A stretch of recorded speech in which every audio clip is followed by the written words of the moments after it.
আল্লাহর দেয়া আমানত দিয়ে কখনো যদি স্লোগান দেওয়া লাগে, স্লোগান হবে শুধু আল্লাহর পক্ষে। খোদার কসম, 800 কোটি মানুষের 200 কোটি মুসলমান সিংহ শার্দুল যদি আজকে আবার জেগে উঠে বসে পড়ে, ওই চামচিকারা গড়তে পালিয়ে যাবে, কখনো আর বের হওয়ার দুঃসাহস দেখাবে না। যেমন করে ডাকসুতে, যেমন করে জাকসুতে আমার ছেলেরা জেগে উঠেছে, ছিনিয়ে এনেছে লাল সবুজের পতাকা, ছিনিয়ে এনেছে মর্যাদার আসনটুকু। যেদিন এমন করে গোটা বাংলাদেশের 56,000 বর্গ মাইলের ইঞ্চি ইঞ্চি জায়গায় আমার যুবকেরা জেগে উঠবে, আমার মুসলমানের ইসলামের পতাকা আবার আকাশে পথ পথ করে উড়বে। সূর্য যখন পশ্চিম আকাশে হেলে পড়েছে, স্বাভাবিকভাবে ক্লান্ত শরীর একটু বিশ্রাম চায়। সব আরামকে হারাম করে দিয়ে, সকল চাওয়াকে পাওয়ায় পূর্ণতা না দিয়ে, এই বদ্ধ হলরুমের মাঝে কিছু কথা শোনার জন্য যিনি সুযোগ করে দিলেন, মাবুদের দরবারে অবনত মস্তকে সশ্রদ্ধ চিত্তে হৃদয়ের সবটুকুন ভালোবাসা উজাড় করে দিয়ে মাবুদের শিখানু কালেমা দিয়ে শুকরিয়া আদায় করি। সবাই পড়ি আলহামদুলিল্লাহ। আজকের আয়োজনের সম্মানিত সভাপতি, আজকের আয়োজনের প্রিয় পরিচালক, আজকের আয়োজনের আলোচক বন্ধুবর, একই বিদ্যাপীঠে দীর্ঘদিন যার সাথে লেখাপড়া করেছি, আজকে এই অনুষ্ঠানের রৌনক বক্স মেহমান, বিশ্ববিদ্যালয় অঙ্গনকে যিনি উজ্জ্বল করে দিয়েছেন, অ্যারাবিক বিভাগের সম্মানিত চেয়ারম্যান। আমরা কেন একত্রিত হয়েছি? এস.এম. ফরহাদ ইতিমধ্যে আপনাদের সামনে উপস্থাপন করেছেন। আপনি যেমনই হতে চান, তার জন্য আপনাকে একটা মডেল প্রয়োজন। আপনি যখন ইউনিভার্সিটিতে আসবেন চিন্তা করেছেন, তখন স্বাভাবিকভাবে ইন্টারমিডিয়েট পরীক্ষার পরেই আপনি কোনো একটা গাইডলাইন, কোনো একটা গাইড অথবা কোনো একটা কোচিং সেন্টারের দ্বারস্থ হয়েছেন। আল্লাহ তাবারক ওয়া তাআলা আমাদেরকে মানুষ করে তৈরি করেছেন। মানুষের দুইটা দিক থাকে, একটা হচ্ছে সূরত আর একটা হচ্ছে সিরত। আমরা দেখতে অনেকেই মানুষ, এটা হচ্ছে সূরত, কিন্তু আমরা অনেকেই মনুষ্যত্বের বিকাশ ঘটাতে পারিনি, এটা হচ্ছে সিরতের অভাব। এজন্যে মানুষ তাকেই বলে যে পশু প্রবৃত্তিকে দমন করে মানুষত্বের বিকাশ ঘটায়। কিন্তু আফসোস হচ্ছে আমরা পশু প্রবৃত্তিকে লালন করে মনুষ্যত্বকে আমরা দাফন করে দেই। যে জন্যে কোনো কবি, কোনো সাহিত্যিক ঢাকা ইউনিভার্সিটিকে নিয়ে কবিতা রচনা করেছিলেন, ডাকাতের গ্রাম। বড়ই আফসোস, সর্বোচ্চ বিদ্যাপীঠকে এ নামে অভিহিত করা হয়েছে। বলা হতো মানুষ নামক জনপদের নির্বিঘ্ন, নিশ্চিন্ত, নিরাপদ আবাসস্থল। কেমন পর্যায়ে গেলে বাংলা ভাষাভাষী একজন কবি তাকে ডাকাতের গ্রাম নামে আখ্যায়িত করে। আজকে যে ইসলামের সুশীতল ছায়াতলে আমরা ঐক্যবদ্ধ, যার মাধ্যমে আমরা দিন পেয়েছি, এ মানুষটি সম্পর্কে আলোচনা। এই পৃথিবীতে মানুষকে আলোর দিশা দেওয়ার জন্য যুগে যুগে অসংখ্য নবী এবং রাসূল এসেছেন। সময়ের ব্যবধানে, যুগের পরিক্রমায় যিনি সর্বশেষ, যিনি সর্বসেরা, যিনি রাহমাতুল লিল আলামিন, তিনি নবী মুহাম্মদুর রাসূলুল্লাহ সাল্লাল্লাহু আলাইহি ওয়াসাল্লাম। আফসোস হচ্ছে যে এমন এক মানবের আলোচনা করা লাগছে আজকে ছোট্ট একটা হল রুমে। জানতে ইচ্ছে করে কেন সোহরাওয়ার্দী উদ্যানে নয়, কেন বাংলাদেশের কোনো একটা আউটডোর স্টেডিয়ামে নয়। রাজপথ বন্ধ করে কনসার্ট হয়, রাজধানীতে জ্যাম লাগিয়ে দেওয়া হয় সংস্কৃতির বিকাশের নামে। যিনি আমাদেরকে সংস্কৃতি শিক্ষা দিলেন, যিনি আমাদেরকে মানুষ করে নতুন করে পরিচয় করিয়ে দিলেন, যিনি হালাল হারামের প্রভেদ তুলে ধরলেন, সে মানুষটিকে আজকে আমরা একটা গণ্ডির ভিতরে আবদ্ধ করে ফেললাম। আমার বিশ্বাস আগামী দিনে বিশাল পরিসরে সময় নিয়ে আয়োজন করে ঘটা করে কোনো এক বড় হল রুমে অথবা ওপেন এয়ার আমরা ইনশাআল্লাহ আলোচনা করব, আলোচনা শুনবো ইনশাআল্লাহ। বন্ধুগণ, একটা মানুষ সম্মানিত হয় চার কারণে: তার বংশ, তার পদ পদবী, তার সুরত, তার সিরত। এ চার কারণে মানুষ মর্যাদার আসনে আসীন হয়। বংশ যখন ভালো হয়, ঐতিহ্যধন্য বংশে সে যখন জন্মগ্রহণ করে, তখন স্বাভাবিকভাবেই বংশীয় কারণে ন্যাচারালি সে একটা মর্যাদা পেয়ে যায়। পদ পদবীর কারণে অনন্য উচ্চতায় পৌঁছে যায় সাধারণের মাঝ থেকে। এটাই হচ্ছে স্বাভাবিক। খেটে খাওয়া মানুষের সন্তানও যখন কোনো একটা ভালো পর্যায়ে চলে যায়, সবার সাথে হেঁটে চলা, আনন্দে বিভোর থাকা যুবক যখন অনন্য উচ্চতায় পৌঁছে যায়, তখন গোটা বিশ্বের মানুষ, গোটা মানবতা তাকে স্যালুট জানায়। সেই দৃষ্টিকোণ থেকে আল্লাহ রাসূল সাল্লাল্লাহু আলাইহি সাল্লামের জন্য আল্লাহ তিনটা বড় বড় উপাধি নির্ধারণ করে দিয়েছেন, যে উপাধিগুলো কোনো নবী রাসূলদের জন্য দেন নাই। তিনি একাধারে ইমামুল মুরসালিন, তিনি একাধারে খাতামুন নবিয়্যিন, তিনি একাধারে রাহমাতুল লিল আলামিন। আল্লাহ তাবারক ওয়া তাআলা আল্লাহর পরিচয় তুলে ধরেছেন এভাবে। 5 ওয়াক্ত নামাজে প্রতি রাকাতে আমরা যেমন করে শুরুতে জানিয়ে দেই আলহামদুলিল্লাহি রাব্বিল আলামিন, সমস্ত প্রশংসা হলো আল্লাহ রাব্বুল আলামিনের জন্য। এখন যদি জানতে মন চায় তাহলে নবীজিকে আল্লাহ তার পরিচয় তুলে ধরলেন, ওমা আরসালনাকা ইল্লা রাহমাতাল লিল আলামিন। আল্লাহ হচ্ছেন রব্বুল আলামিন আর নবী হচ্ছেন রাহমাতুল লিল আলামিন। অর্থাৎ যত জায়গায় আল্লাহ রব, যত জায়গায় বলতে এমন কোনো জায়গা নাই যেখানে আল্লাহ রব না। আপনি আসমান জমিন তার মধ্যস্থিত যা কিছু, মানুষ, জিন, ফেরেশতা, সমস্ত মাখলুকাত, জন্তু জানোয়ার, গৃহপালিত অথবা হিংস্র, পাখি, নদী নালা, কুলু কুলু বেগে বয়ে যাওয়া সেই নদী, নদীর ভিতরে পানি, পানির ভিতরে মাছ, নদীর কিনারে গাছ, গাছের ভিতরে ফুল, ফুল থেকে ফোলা ফল, সব কিছু যার সৃষ্টি, তিনি হচ্ছেন রব্বুল আলামিন আর নবী হচ্ছেন রাহমাতুল লিল আলামিন। মানে হচ্ছে যত জায়গায় আল্লাহ রব, অর্থাৎ সব জায়গায় আল্লাহ রব আর সব জায়গায় আমার নবী রহমত। বলেন সুবহানাল্লাহ। যত জায়গায় তিনি রব আল্লাহ, আর ঠিক তত জায়গায় আমার নবী রহমত। তাহলে আল্লাহ তাবারক ওয়া তাআলা তার পরিচয় তুলে ধরেছেন।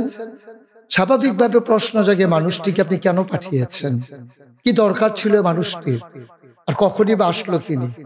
যখন মানুষ তার পিঠ দেয়ালে ঠেকে গেছে, সভ্যতার অবনতি হতে হতে একেবারে চরম পর্যায়ে লাঞ্ছনার স্বীকারোক্তি দিয়ে মানুষগুলো পশুত্ব বরণ করে নিয়েছে, ঠিক তখন তিনি হেরার রশ্মি নিয়ে, আলোর মশাল নিয়ে তিনি বের হয়ে আসলেন।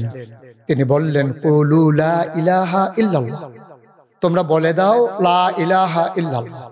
যখন মানুষগুলো দেবদেবীর পূজা আসক্ত, মানুষগুলো মূর্তি পূজায় লিপ্ত, তখন রাসূল সাল্লাল্লাহু আলাইহি ওয়াসাল্লাম ঘোষণা দিয়ে দিলেন। বন্ধুগণ, রাসূলের পরিচয় তুলে ধরলেন যে তিনি হচ্ছেন রহমত গোটা জাতির জন্য, গোটা উম্মার জন্য, সমস্ত মাখলুকাতের জন্য। এমন করেই তিনি বলে দিলেন, ফাবিমা রাহমাতিন মিনাল্লাহ, ফাবিমা রাহমাতিন মিনাল্লাহি লিনতা লাহুম। ওয়ালাউ কুনতা ফাজ্জান গালিজাল কলব লানফাদ্দু মিন হাওলিক ফা'ফু আনহুম ওয়াস্তাগফির লাহুম ওয়াশাবিরহুম ফিল আমর ফাইযা আযামতা ফাতাওয়াক্কাল আলাল্লাহ ইন্নাল্লাহা ইউহিব্বুল মুতাওয়াক্কিলিন। আল্লাহ জানিয়ে দিলেন, হে নবী, যতটুকু রহমত আপনার সাথে, এই রহমতটা হচ্ছে লিংতা লাহুম, সকলের জন্য আপনার মনটাকে আল্লাহ নরম করে বানিয়েছেন। আল্লাহ তাবারক ওয়া তাআলা এই নবীর 4 কারণে আমি বলেছিলাম মর্যাদা বাড়িয়ে দিয়েছেন।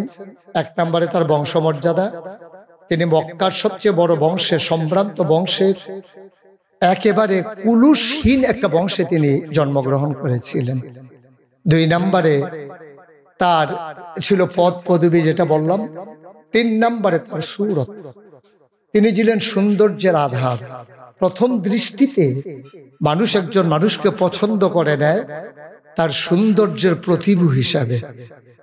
যদি আমি বলি আমার রাসূল কেমন ছিলেন, তিনি ছিলেন মধ্যম আকৃতির, তিনি না লম্বা না খাটো। তিনি কখনো বা যখন হাজারো মানুষের সামনে দাঁড়াতেন, বিদায় হজের সময়ে 1,40,000 সাহাবা যখন ময়দানে, তিনি যখন আস্তে করে উঠে দাঁড়ালেন, ওনার চাইতে অনেক লম্বা লম্বা মানুষ থাকার পরেও অবাক বিস্ময়ে সবাই তাকিয়ে দেখলো, সবার উপর দিয়ে যে মানুষটির মাথা মুবারক দেখা যায়, তিনি নবী মুহাম্মদুর রাসূলুল্লাহ সাল্লাল্লাহু আলাইহি ওয়াসাল্লাম। তিনি মধ্যমাকৃতির হওয়ার পরে সবার উপরে তার শির, সবার উপরে তার মাথা। সবাই অবাক বিস্ময়ে তাকিয়ে দেখলেন তার চুলগুলো হালকা হালকা কোঁকড়ানো। তিনি কখনো বা যখন চুলের ভিতরে তৈল দিয়ে আছড়াতেন, অবাক বিস্ময়ে মানুষ তাকিয়ে দেখতেন, মনে হতো চুলের মাঝে যেন মৃদু মন্দ ঢেউ দেখা যায়। তার কপালটা ছিল চওড়া শুভ্র, তার চোখের ভ্রুগুলো ছিল ধনুকের মতো বাঁকা, তার চোখগুলো ছিল টানা টানা ভাসা ভাসা, তার চোখের পাতাগুলো ছিল গোলাপের পাপড়ির মতো। তিনি কখনো বা যখন চোখের পলক ফেলতেন, অবাক বিস্ময়ে মানুষ তাকিয়ে দেখতেন, মনে হতো মৃদুমন্দ বাতাসে গোলাপ পাপড়ি দোল খাচ্ছে। তার চোখের সাদা অংশ ছিল রক্তিমাভ সাদা, কালো অংশ ছিল তার কৃষ্ণ কালো। তার ঠোঁটগুলো ছিল গোলাপি রঙের, তার নাকটা ছিল খাড়া, ছিদ্রগুলো ছিল ছোট ছোট, নাকের নিচেই ঠোঁটের উপরে ছিল চিকন সরু গোঁফ। তিনি কখনো বা যখন মুচকি হাসতেন, তার গোলাপি রঙের ঠোঁট দুটো যখন একটু ফাঁক হয়ে যেত আর দাঁতগুলো যখন বের হয়ে যেত, মানুষ অবাক বিস্ময়ে খুঁজতো কোথাও যেন বিজলি চমকিয়েছে। তিনি যখন প্রচন্ড গরমের মাঝে ঘেমে সিক্ত হতেন, কপালে তার মুক্তার দানার মতো ঘাম জমে যেত। তিনি যখন দৌড়ে দৌড়ে তার বিবিদের ঘরে যেতেন, আমাদের মায়েদের ঘরে, আল্লাহ রাসূল সাল্লাল্লাহু আলাইহি সাল্লাম ঘরে ঢোকার পরে মায়েরা দেখতেন কপালের মাঝে মুক্তার দানার মতো বিন্দু বিন্দু ঘাম জমে আছে। মায়েরা বলতেন, গুস্তাখি মাফ কর দিজিয়ে, বেয়াদবি মাফ করবেন, আপনি চুপটি করে একটু বসুন। নবীকে বসিয়ে ওরা ছোট্ট শিশু খুঁজে বের করতেন, অতি যত্নে পরম আদরে তার কপালের ঘামগুলো তারা শিশির ভিতরে ভরে মুখ বন্ধ করে রেখে দিতেন। ঈদ যখন আসতো, বিয়ে যখন হতো, জমানো ঘাম তারা আতর হিসেবে ব্যবহার করতেন। এ নবী তো সে নবী, হেঁটে গেছেন 1 মাস আগে রাত পথ ধরে, যাওয়ার পরে তিনি তো চলেই গেছেন। 1 মাস পরে যখন আবার ওই পথ মারিয়ে কোনো এক সাহাবা যাচ্ছেন, স্থানীয় বাসিন্দা যারা রাস্তার কিনারে যাদের ঘর, তাদেরকে ডেকে বললেন, ভাইরা, এ পথ দিয়ে কি আমার নবী হেঁটে গেছে কখনো? বলেছ, সে তো 1 মাস আগের কথা, তুমি বুঝলে কেমনে? মুচকি হেসে সাহাবা জবাব দিলেন, হেঁটে গেছেন 1 মাস আগে, কিন্তু আজ সেই পথে নবীর গায়ের জান্নাতি গন্ধ পাওয়া যায়। এ আমার নবী, এ আমাদের নবী, আমাদের গর্ভের নবী। কেন পাঠালেন নবীকে? লাকাদ কানা লাকুম ফি রাসূলিল্লাহি উসওয়াতুন হাসানাহ। তিনি মডেল, তিনি আইডল, তিনি আইকন, তিনি অনুপম আদর্শ, তিনি আমাদের জন্য উসওয়াতুন হাসানাহ। তিনি পথ দেখিয়েছেন কেমন করে একটা ছেলে তার মায়ের কাছে ভালো সন্তান হতে পারে। তিনি আঙ্গুল দিয়ে দেখিয়ে দিয়েছেন কেমন করে কোনো এক স্ত্রীর কাছে ঈর্ষণীয় স্বামী হতে হয়। তিনি আচরণ করেছেন মা আয়েশার সাথে এমন যে আচরণ আজও যদি কোনো মেয়েরা করে, তাহলে তার স্বামী হবে তার কাছে সেরা স্বামী। শুধু সেই স্বামী তার স্ত্রীর সাথে সেই ব্যবহার করে। আল্লাহ রাসূল সাল্লাল্লাহু আলাইহি সাল্লাম আদরের নাতি হাসান হুসাইনের সাথে এমনই মধুর ব্যবহার করেছেন। কেউ যদি সেরা নানা হতে চায়, কেউ যদি সেরা দাদা হতে চায়, সেজন্য নবীজি যে আচরণ করেছে হাসান হুসাইনের সাথে, সেই আচরণ করেছে তার নাতনি নাতনির সাথে, তাহলে সে হয়ে যাবে সেরা নানা। কেউ যদি আদর্শ শিক্ষক হতে চান, কেউ যদি হতে চান উত্তম আদর্শের অনুসারী, তাইলে আল্লাহ রাসূল সাল্লাল্লাহু আলাইহি সাল্লামকে আল্লাহ নিজেই জানিয়ে দিলেন যে আমি তো আপনাকে দান করেছি ইন্নাকা লাআলা খুলুকিন আযীম, আপনি হচ্ছেন উত্তম থেকে উত্তমতর চরিত্রের অধিকারী। চরিত্র হচ্ছে তিন রকম, খুলুকুল হাসান, খুলুকুল আযীম, খুলুকুল করিম, খুলুকুল আযীম। খুলুকুল হাসান মানে হচ্ছে আপনাকে একজন গালি দিয়েছে, আপনি হুবহু সেই গালিটা দিয়েছেন। আপনাকে বলেছে তুমি বদ, আপনি বলেছেন আমি না তুমি বদ, এটা হচ্ছে হাসান। আপনাকে বলেছে তুমি সাংঘাতিক খারাপ, আপনি চুপ মেরে হেঁটে চলে গেছেন মাথা নিচু করে, আপনি হচ্ছেন খুলুকুল করিম। আর আপনাকে বলা হলো তুমি খুব খারাপ মানুষ, আপনি চুপ করে তো চলে গেলেনি, মসজিদে গিয়ে আপনি হাত উঠিয়ে দোয়া করছেন মাওলা, সে হয়তো বুঝিনি, সে যদি বুঝতো আমাকে হয়তো বলতো না, তার জন্য উল্টা আপনি দোয়া করে দেবেন। এটাকে বলে খুলুকুল আযীম, যেটা ইন্নাকা লাআলা খুলুকিন আযীম।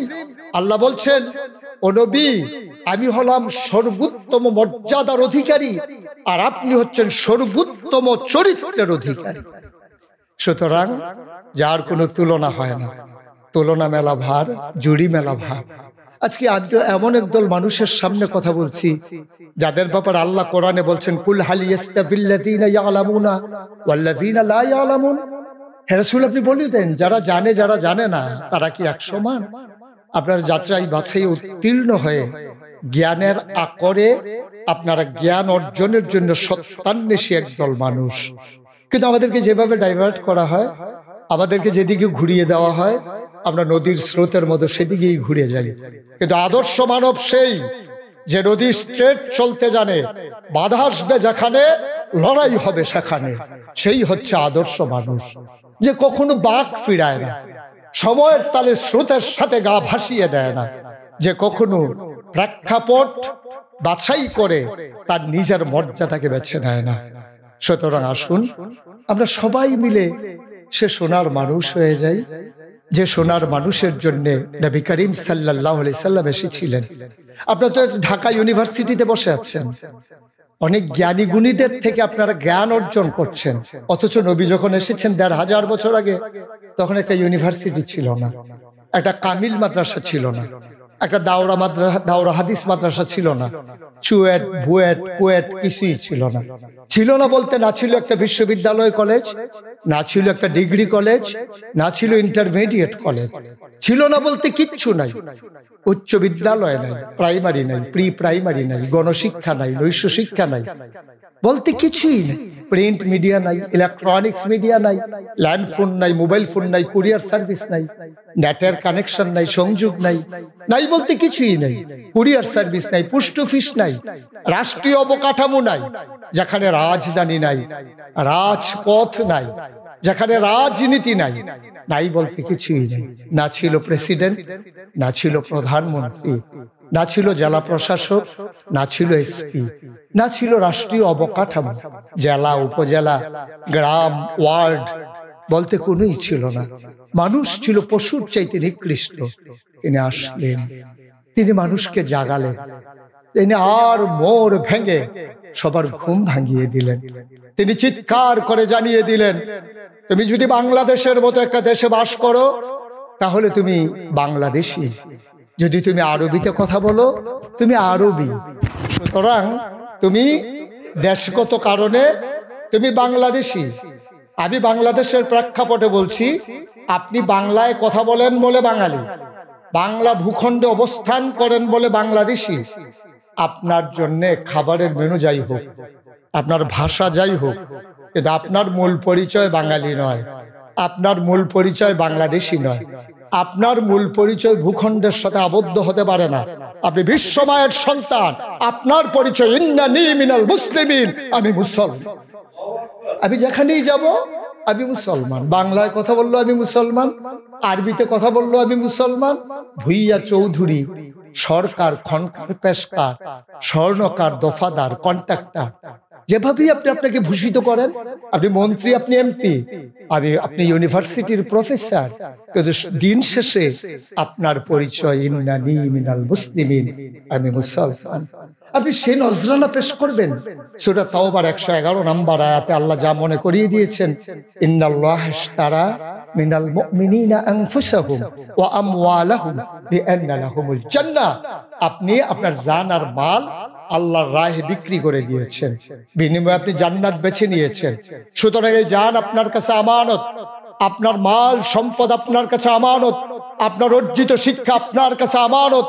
আল্লাহর দেয়া আমানত দিয়ে কখনো যদি স্লোগান দেওয়া লাগে, স্লোগান হবে শুধু আল্লাহর পক্ষে। এই স্লোগান কোন মানব রচিত মতবাদের পক্ষে হতে পারে না। এটাই সিরাত আমাদেরকে মনে করিয়ে দেয়। আমি মনে করি 313 জন সাহাবা বদরের প্রান্তরে যেদিন পাঞ্জা লড়েছিলেন, হিম্মত করে যেদিন তারা বলেছিলেন পতাকা শুধু একটাই উড়বে, কলেমা খচিত পতাকা, এর বাইরে মুসলমান কিছুই মানে না। একটা অসম যুদ্ধ হলো বদরের প্রান্তরে। মাত্র 313 জন, বোখা নাঙ্গা নাই, শস্ত্র নাই, বর্ম পরিহিত নাই। বিপরীতে 1000 বীর যোদ্ধা বাছাই করা দাঁড়িয়ে গেল বিপরীত প্রান্তে। ওরা শস্ত্রে সজ্জিত, বর্ম পরিহিত, খাপের ভিতরে তরবারি, পিঠের ভিতরে তীর ধনুক, এক হাতে বর্ষা তো আর এক হাতে ডাল। এর মাঝে 313 জন সাহাবা যখন দাঁড়িয়ে গেলেন, তেজদীপ্ত প্রাণ, ঈমানদীপ্ত প্রাণ, ওরা যখন দাঁড়িয়ে গেলেন, কারণ যারা মরতে শিখে তাদেরকে মৃত্যুর ভয় দেখিয়ে কোনো লাভ হয় না। ওরা মৃত্যুর মন্ত্র নিয়েই তারা বদরের প্রান্তরে হাজির হয়েছিলেন। 313 জন প্রমাণ করে দিল কেমন করে 1000 মানুষকে পরাস্ত করে সেই সবুজের পতাকা, যে পতাকার বাজে লা ইলাহা ইল্লাল্লাহ মুহাম্মাদুর রাসূলুল্লাহ কলেমা খচিত পতাকা, পথ পথ করে উড়িয়ে দিতে হয়, 1500 বছর আগে প্রমাণ করে দিয়েছিলেন। আমরা নিথর হয়ে গেলাম, আমরা নিস্তব্ধ হয়ে গেলাম। আমাদের আরাকানের মুসলমানের কান্না আমাদের হৃদয়ে দোলা দেয় না। আমাদের ঝিলাম নদীর পানি ছিল স্বচ্ছ স্ফটিকের মতো। সেই ঝিলাম নদীর পানি কাশ্মীরের আমার মুসলমানের রঞ্জিত হলো, আমার হৃদয়ে রং সৃষ্টি করলো না। কবি ফররুখ আফসোস করে বলেছিলেন, রাত পোহাবার কত দেরি পাঞ্জেরি, এখনো তোমার আসমান ভরা মেঘে, সেতারা হেলাল এখনো ওঠেনি জাগে। তুমি মাছ তুলে আমি দাঁড় টানি ভুলে, অসীম কুয়াশা জাগে শূন্যতা ঘেরি, রাত পোহাবার কত দেরি পাঞ্জেরি। আমার এই যুবকেরা যদি জেগে উঠে, আমার এই যুবকেরা যদি গর্জে উঠে, খোদার কসম, যখন সিংহ ঘুমিয়ে পড়ে, চামচিকারা সিংহের কানে লেজ ঢুকিয়ে সুরসুরি দিয়ে আনন্দ পায়, মজা পায়, কিন্তু আর মোর ভেঙে সিংহ যখন জেগে উঠে বসে যায়, চামচিকারা গর্তের ভিতরে পালিয়ে যায়। খোদার কসম, 800 কোটি মানুষের 200 কোটি মুসলমান সিংহ শার্দুল যদি আজকে আবার জেগে উঠে বসে পড়ে, ওই চামচিকারা গর্তে পালিয়ে যাবে, কখনো আর বের হওয়ার দুঃসাহস দেখাবে না। সে স্বপ্ন দেখি আমি। স্বপ্ন তো তাই হয় যা ঘুমিয়ে ঘুমিয়ে দেখা হয় না, যা আমাকে ঘুমোতে দেয় না। ঘুম থেকে মাঝে মাঝে চমকে উঠি, থমকে দাঁড়াই, আশ্চর্যান্বিত হয়ে জানতে চাই কখন মুসলমানদের এই দুর্দশার দিন শেষ হবে। জবাব খুঁজে পাই, যেমন করে যেমন করে জাকসুতে আমার ছেলেরা জেগে উঠেছে, ছিনিয়ে এনেছে লাল সবুজের পতাকা, ছিনিয়ে এনেছে মর্যাদার আসনটুকু, যেদিন এমন করে গোটা বাংলাদেশের 56,000 বর্গ মাইলের ইঞ্চি ইঞ্চি জায়গায় আমার যুবকেরা জেগে উঠবে, আমার মুসলমানের ইসলামের পতাকা আবার আকাশে পথ পথ করে উড়বে, আনন্দের হিল্লুলে বয়ে যাবে গোটা ধরণীতে। সবার জন্য দোয়া করি, সবার কাছে দোয়া চাই, সবাই মিলে শপথ নেই, আসুন নবীর জীবনে নিজের জীবনে ধারণ করে, নবীর জীবনকে নিজের জীবনে ধারণ করে আমরা অনন্য নজির স্থাপন করি। আমি গত কিছুদিন আগে, মানে এই ঝঞ্ঝা বিক্ষুব্ধতার আগে, আমি ইন্ডিয়াতে প্রোগ্রামে গিয়েছিলাম, কলকাতায়। আমাকে ওরা দেখালো যে হুজুর একটা সুন্দর মন্দির হয়েছে, দেখবেন। তা আমি সুন্দর মন্দির দেখার জন্য গেলাম। আমি ঘুরে ঘুরে দেখছিলাম, আমাকে আকর্ষিত করেছে একটা সাইনবোর্ড, মন্দিরের গেটের মাঝে লেখা, নিশ্চিন্তে জুতা খুলে আসুন, এটা মন্দির, এটা মসজিদ না, এখানে জুতা চুরি হয় না। ভাবতে পারেন আপনি, গোটা বিশ্বকে সভ্যতা শিখালাম আমরা, স্পেনের কর্ডোবাতে বিজয় নিশান উড়ালাম আমরা, জ্যোতির্বিদ, ইতিহাসবিদ, ভূগোলবিদ, চিকিৎসাবিদ সব জন্ম নিল মুসলমানের ঘরে। আজকে পার্শ্ববর্তী ভারতের হিন্দুরা টিক্কারি মারে, এটা মন্দির, এখানে জুতা চুরি হয় না, মানে মসজিদে জুতা চুরি হয়। আমরা জুতা চুর পর্যন্ত নেমে গেছি। আসুন আত্মমর্যাদা বোধ জাগিয়ে তুলি, আসুন সবাই মিলে শপথ গ্রহণ করি, যেমন করে ১৫০০ বছর আগে মুসলিম সেনাপতি আল্লাহ রসুল যখন বলেছিলেন, বাল্লিগু আন্নি ওয়ালাউ আয়া, পৌঁছিয়ে দাও দূর প্রান্তে আমার কথাগুলো। বাড়িতে যাওয়ার সময় পাননি, ঘোড়ায় সফর করে চলে গেলেন দিক দিগন্তে, জনপদের পর জনপদ বিজয় করে সমুদ্রের কিনারে পৌঁছে গেলেন, ঘোড়ার সামনের পা দুটো পানিতে নামিয়ে দিলেন। লোকজনকে জিজ্ঞেস করলেন, এই সমুদ্রের ওই পারে কি আছে? আমরা জানি না কি আছে। আল্লাহ তুমি সাক্ষী থাকো, ওরা যদি বলতো সমুদ্রের ওই কিনারে আরেকটা জনপদ আছে, খোদার কসম আমি সেনাপতি, আমি এই জলভূমি পাড়ি দিয়ে, সমুদ্র পাড়ি দিয়ে আমি ওই কিনারে চলে যেতাম ইনের দাওয়াত দেওয়ার জন্য। সুতরাং দায়িত্ব আমাদের অনেক। বিশ্রাম নেবার সময় কোথায়? আমাদের সময় তো নাই বিশ্রাম নেওয়ার। আসুন সবাই মিলে আমরা প্রতিটি ক্ষণ, প্রতিটি মুহূর্ত, প্রতিটি সেকেন্ড, প্রতিটি মিনিট, প্রতিটি ঘন্টা, প্রতিটি সপ্তাহ, প্রতিটি মাস, প্রতিটি বছর, জীবন সায়ান্ন পর্যন্ত, সকাল থেকে সন্ধ্যা, ঘুম থেকে ওঠা, ঘুমাতে যাওয়া, আমার রান্নাঘর থেকে আমার সংসদ ভবন, আমার ইন্টারন্যাশনাল রিলেশন, সকল জায়গায় আমি দিনকে তুলে ধরি, আমি রিপ্রেজেন্ট করি। আমি নিজে হয়ে যাই একজন উসওয়াতুন হাসানা, আমি হয়ে যাই মডেল, আমরা হয়ে যাই প্র্যাকটিসিং মুসলিম। কথায় না বড় হয়ে কাজে বড় হব, এই প্রত্যাশা নিয়ে আমাদের প্রতিটি ক্ষণ, প্রতিটি দিন যাক। আমি গৌরবান্বিত বোধ করছি ঢাকা ইউনিভার্সিটি ইসলামী ছাত্র শিবির আমাকে ডেকে ডেকে নিয়ে আসার জন্য। আবারও দেখা হবে কোনো একদিন কোনো এক হল রুমে অথবা রাজপথে, নয়তোবা দেখা হবে জান্নাতের সিঁড়িতে। আসসালামু আলাইকুম ওয়া রাহমাতুল্লাহি ওয়া বারাকাতুহু।